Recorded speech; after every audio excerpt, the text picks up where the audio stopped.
Go. There's three forms of equations of the line. All of them you've seen before, I'm sure. The first one is slope-intercept form. Slope-intercept form, y equals mx plus b. M equals the slope, and b equals the y-intercept, which means where the line crosses the y-axis. Anybody here never remember seeing that one before? I think you will, but you just did this concept? Yeah. Okay, good. That'll be nice for you that you move into the new place and you have something familiar. The second form is standard form, ax plus by equals c. You can't graph a line if a and b are both 0. So one of the rules is a and b can't both be 0. The second rule is a, b, and c must be integers.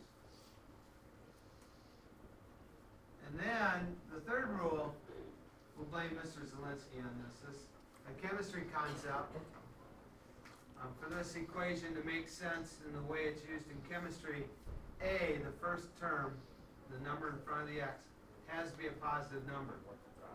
Now the book will not be consistent on that. Used to be that was the rule all the time. But now the book is very inconsistent on that. And I'll show you how they'll possibly leave it. And I'll show you how we can fix it to make it look like this. And again, on the test, I'm certainly not going to beat you up on it because if it were a multiple choice question, I couldn't even predict which way they would leave the answer. Okay? So I'll show you how A can be negative and how A can be positive. Hopefully, before we're done, you'll understand the difference. But we're going to make an effort to make A always a positive number. Okay? Anybody need more time copying this? Okay, the third and final one is called point-slope form. Point-slope form is y minus y1 equals m times x minus x1. M still means the slope, and x1 comma y1 is some point on the line. It doesn't have to be the y-intercept, wouldn't have to be the x-intercept. It's just some point on the coordinate plane that's on that line.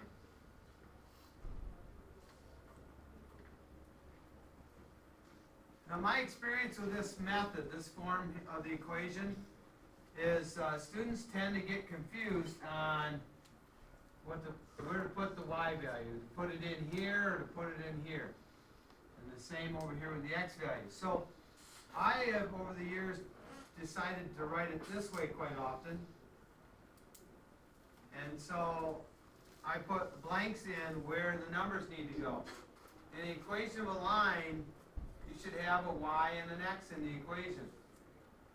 And so what I've done is I just said y minus blank equals blank times x minus blank. And then for sake of you seeing what goes in these blanks in the notes here, I put the y, the m, and the x underneath them. Okay? But where those blue boxes are is where we want to put numbers when we have to plug them into this form to write an equation. Okay? That's where we'll want to put them.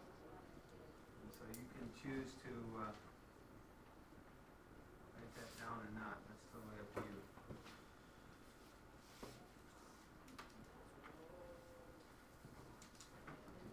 Here we have an example. They want us to graph this line. Yeah, we're going to write this example down. Y equals 3x plus 4. What form is this in? Is it slope-intercept, standard, or point-slope form? Slope-intercept. Slope-intercept. And so, slope-intercept had an m, and it had a b. What's the value of m in this equation? 3. Where do I find the m? Where? Right before the x. Right before the x. Right before the x. Now here's the problem. I'll ask people sometimes, what's the slope of this equation? And they'll tell me 3x. M is the number in front of the x. M is what the slope is. So the slope in this equation is 3. Okay? The slope is 3. Now, slope stands for, I'm sure you've heard this before also, rise over the run. Which means we like it when the slope is in a fraction. Right?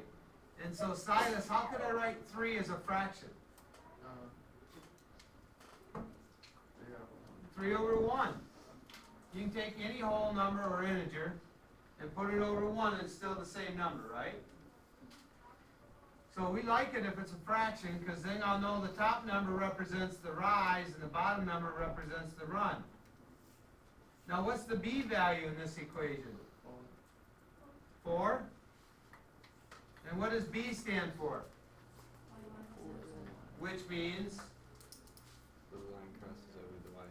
where the line crosses the y-axis. So I look on the y-axis and find the 4, which is right there, and I can put a dot there on the y-axis.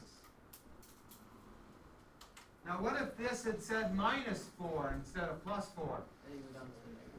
Then I would go down to a -4 and put a dot there on the y-axis. Okay? So I plot that point, and then from there I'm going to apply my slope, which is 3 over 1, which means rise 3. So from here I'm going to rise 3, 1, 2, 3, and I'm going to run 1. So I go right 1. And so I get that point. Do you agree that 3 over 1 is the same as -3 over -1? What's a -3 divided -1?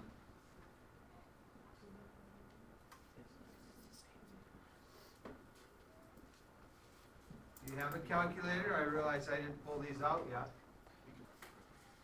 So we now agree that this is the same as this was. And so that means from the 4 I could go down 3 and left 1. And I could do that as many times as I wanted to.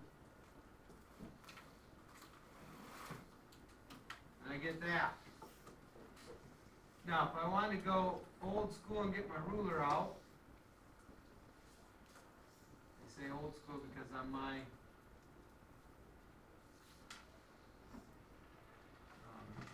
smartboard I could just use the line feature.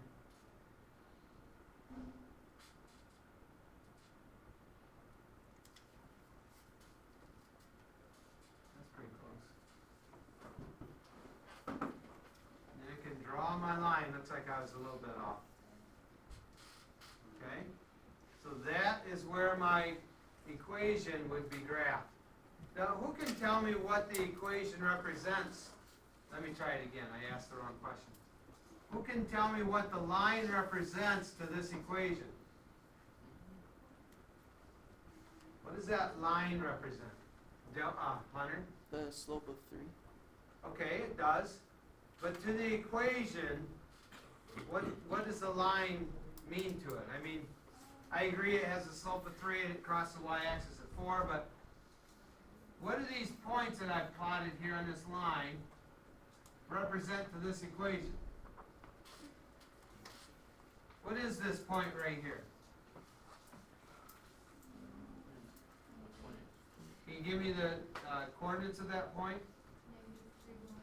-3 what? -5. -3, -5. For example, what does -3, -5 mean to that equation? Where point is.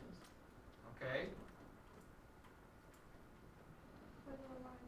If you plug it in, it'll come out equal. Right. They're the y and x. That means when I plug it into the equation, it becomes a true statement. So in other words, this ordered pair is a solution to this equation, isn't it? Okay? It's a solution. So if I put -3 in for x and -5 in for y,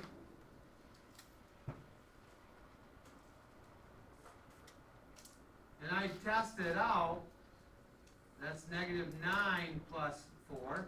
Negative 9 plus 4 is negative 5. And that's a true statement, isn't it? Negative 5 is equal to negative 5, so it works. So what this line is to this equation is all the possible solutions that make this equation true. So you can pick any point on here. You can pick that point right there that's not a nice one. And the fractional x value and the fractional y value can be plugged in there into the equation, and it's still going to be a true statement. So I just wanted to make sure that I said it at least once, that this line represents all the possible solutions to this equation. And it's a line, so it continues. We only have drawn a portion of it, but it does continue. Okay? All right. We want to graph this one. This isn't really number 3, I don't think. It's actually number 6. Okay? So it's actually number 6 from the book. We want to graph this one. We're going to use a little different method with standard form. Okay? We're going to use a little different method. Before we get to that, let me ask you this question. What's the value of y at that point right there? 0. What's the value of y at that point right there? 0. Okay. What is negative 12 at that point? X. The x. And the y value is 0, right? What's the value of y at this point right here? 0. 0. In fact, everywhere on that line, what's the value of y? 0. 0. So if I want to find the x-intercept, meaning where the line crosses the x-axis, what would I put in the equation for y? 0. 0. And so if I put 0 in for here, I'm going to find the x-intercept. And so 3x plus 0 equals 15. Can I just ignore that now? And how would I get rid of my 3 then? Divide by 3. So x is going to equal 5. So on the x-axis, let me get rid of this line. So on the x-axis then, where x is 5, I'm going to put a point. So right there is my x-intercept, where x is 5. Now, let's ask a couple other questions. Change colors here. At that point right there, what's the x value? What's the value of x at that point right there at Georgia? 0. What's the value of x at that point right there? 0. What's the value of x at that point right there? 0. In fact, everywhere on this line, the value of x is 0. So if I want to find the y-intercept, where the graph crosses the y-axis, what am I going to put in for x? 0. And so 3 times 0 plus y, sorry, this is the y-intercept, equals 15. What's 3 times 0 going to give me? And so can I just ignore that? So what's the value of y? 15. So on the y-axis, it's going to cross at 15. And so up here at 15, I can put a dot. Okay? And again, I didn't mean to do that.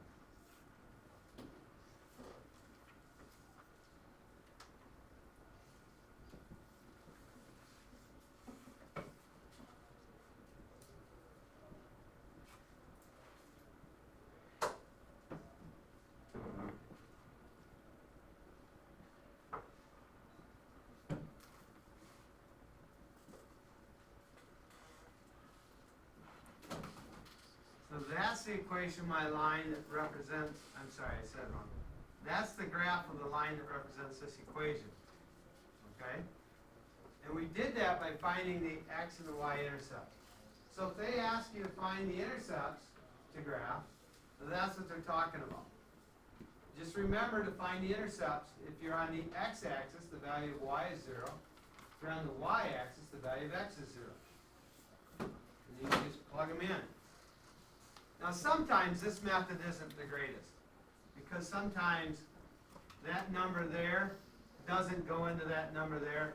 Oops, sorry. Doesn't go into that number there nicely. And we end up with a fraction, or a decimal, or something ugly. Okay? So sometimes it doesn't work real well. Not all of these methods always work well. That's why we want to learn more than one way of doing these. Okay? This is another one, same method. Now, what you can do, you want to find the y-intercept, that means x is 0. You want to find the x-intercept, that means y is 0.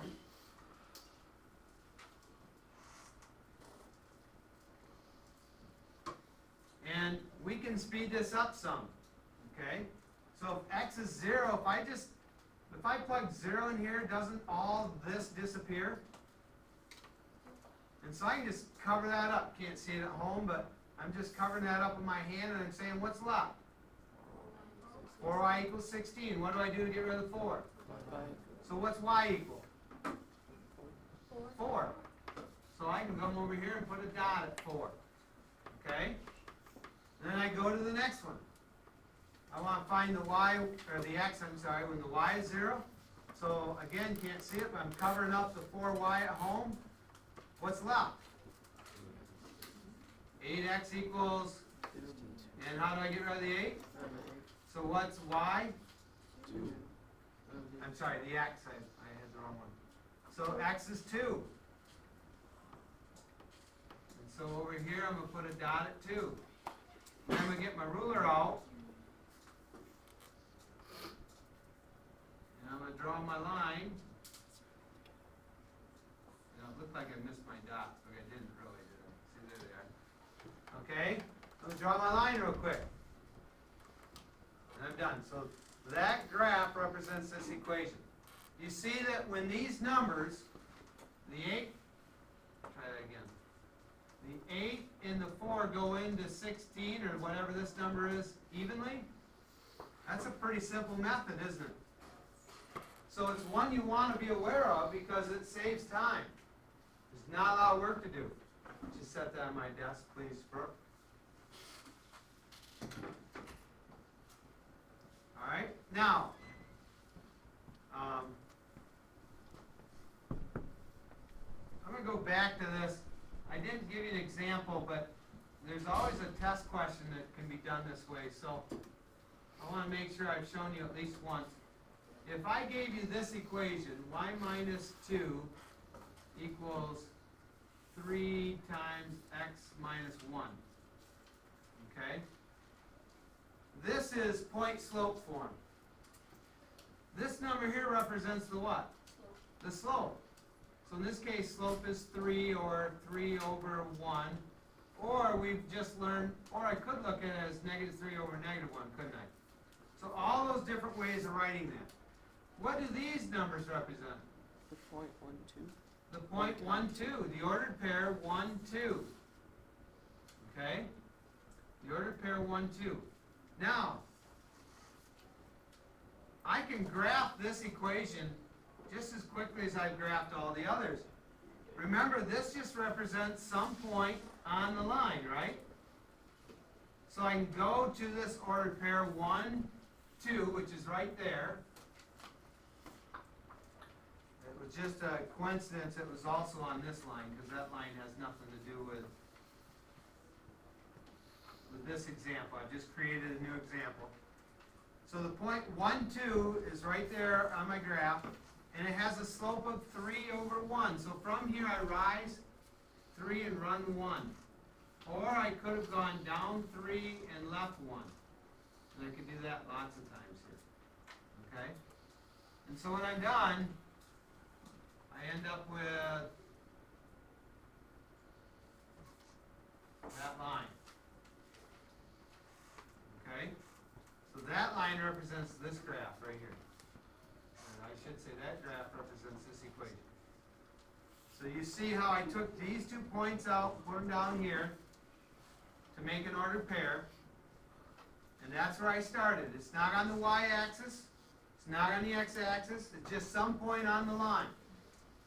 Okay, yeah. Isn't that the form that if they give you 2 points, you can figure out what the graph is? You can find the equation, that's what we're gonna do next. Okay. So, and that's exactly what we're doing. Hunter led us into the next example. We're given 2 ordered pairs, 6, 2, and 2, 4. And we have to find the slope, and so I've reminded you here what the slope formula is. y2 minus y1 over x2 minus x1. And then we're going to write an equation that represents the line that passes through these 2 points.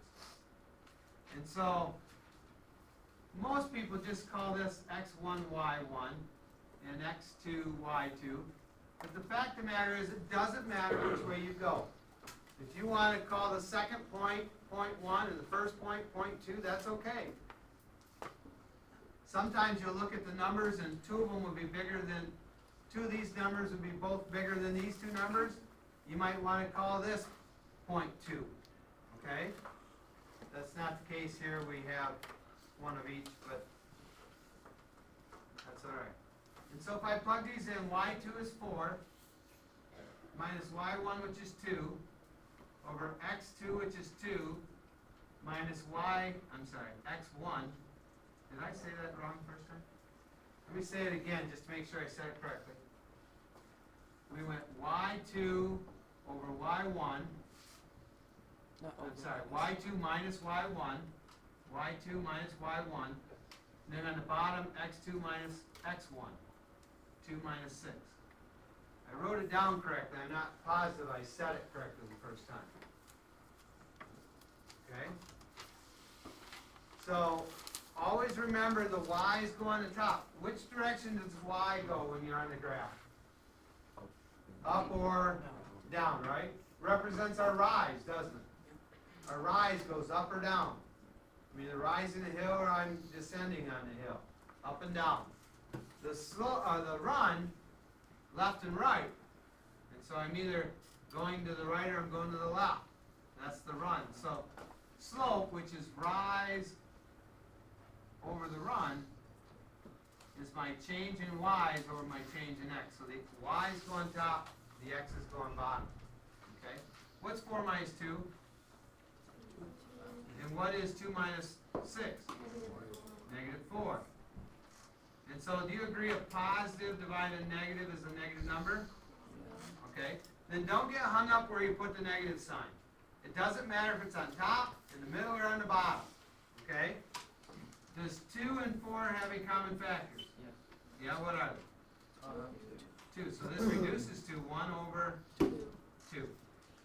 And again, I can call that negative 1 over 2, or I can call that 1 over negative 2. It doesn't matter which way you think about that. Okay? So in this equation, or this example, we want to write an equation. So we found the slope to be negative 1/2. Okay? We need some point on that line. Were we given any points on the line? Yeah. Yeah. Name one. 6, 6, 2. We were also given 2, 4, weren't we? It doesn't matter which one you choose.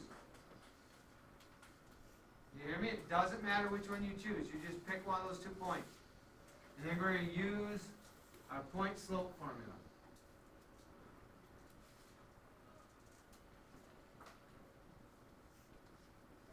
And that's how I write it. Remember, this is the m, this is the y1, this is the x1. And so what's my m? Negative 1/2 or Negative 1/2. What's my y1? 2. 2. The y is the second one, right? And this is the 6. And so y minus 2 equals negative 1/2 x minus 6. That equation represents my graph. If they don't tell you you have to change forms, leave it like that. They don't tell you it has to be in standard form or it has to be in slope-intercept form. Just leave it in that form. Okay? Don't force yourself to go through the work of converting it. Now, we are going to take a minute and convert it. Just in case they do say, hey, I want this in standard form, you'll have seen it once. Okay? And so, first thing I'm going to have to do is distribute. So y minus 2 equals negative 1/2 x. What's a negative times a negative? Positive. A positive. And what's 1/2 times 6? Let me ask it this way. What's 1/2 out 6? 3. 1/2 times is the same as saying 1/2 out. Okay? And so if I add 2 to both sides, I get y equals negative 1/2 x plus 5. What form is this? That's not standard, it's slope-intercept. So if they ask for it in slope-intercept form, all you would do is distribute and then move the 2 over. Now if they ask this in standard form, I have to add a 1/2 x to both sides. Because remember, standard form is ax plus by equals c. And so I need my x and my y on the same left side. And I need my x to be first. So I get 1/2 x plus y equals 5. I think there's one question in the homework that the book left the answer like that. And even in their definition, we can't have fractions. Okay? So I don't know why they did that, but I can't control what they do sometimes. We can't have fractions. Remember rule 2 said a, b, and c must be integers. So if I multiply this entire equation by 2, which is that denominator, what's 2 times 1/2? 1, or 1x, or just x. What's 2 times y? 2y equals, and what's 2 times 5? 10. So that is standard form. No fractions. X is positive. The number in front of the x is positive. And x and y are on the left side. Yeah. Can you even graph it from that? You can if you use the intercepts. When x is 0, y is going to be Oh yeah. 5. And when y is 0, x is going to be 10. Forgot about So that means it's going to cross the x-axis at 10 and the y-axis at 5. Plot those 2 points and draw my line. Yeah. Yeah? Is that far enough?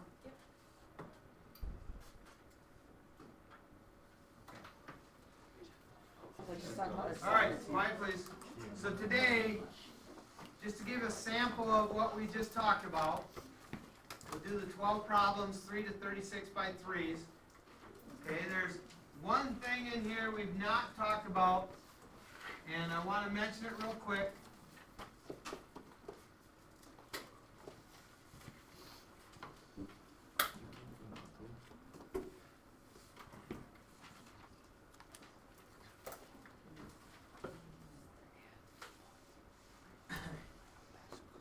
The green dotted line is a line.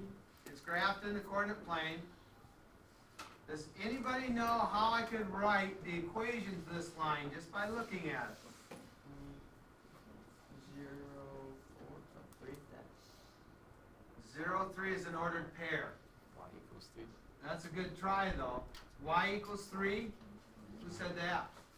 Brad said y equals 3. And Brad is exactly right. Can anybody tell someone else why Brad is right? Go ahead. Because the slope is 0, and everywhere on this line, the value of y is equal to 3. Okay? Everywhere on that line, the value of y is equal to 3. So what is the equation of this line. Negative X three. equals 3. X equals Negative. -3. Same thing. I'll run. Now, this is what's confusing for people. This is the y-axis, isn't it? Yeah. And it goes up and down, and we call it the y-axis, yet this line here that goes up and down, we say the equation is x equals -3. That's because the y value on this line continues to change. All these ordered pairs have a different y value, but the one thing that's the same is the value of x is -3. Okay? The y-axis actually has the equation of x equal to 0. And the x-axis actually has the equation of y equals 0. For the same reasons that we talked about a little bit ago. Because everywhere on those lines, y is equal to 0 and x is equal to 0. Okay? So just so you remember, vertical lines, ones that go up and down, have only an x in them. And horizontal lines, ones that go left and right, have only a y in them. And that part seems backwards to most students, but you have to try to keep that straight. Okay? So there's your assignment.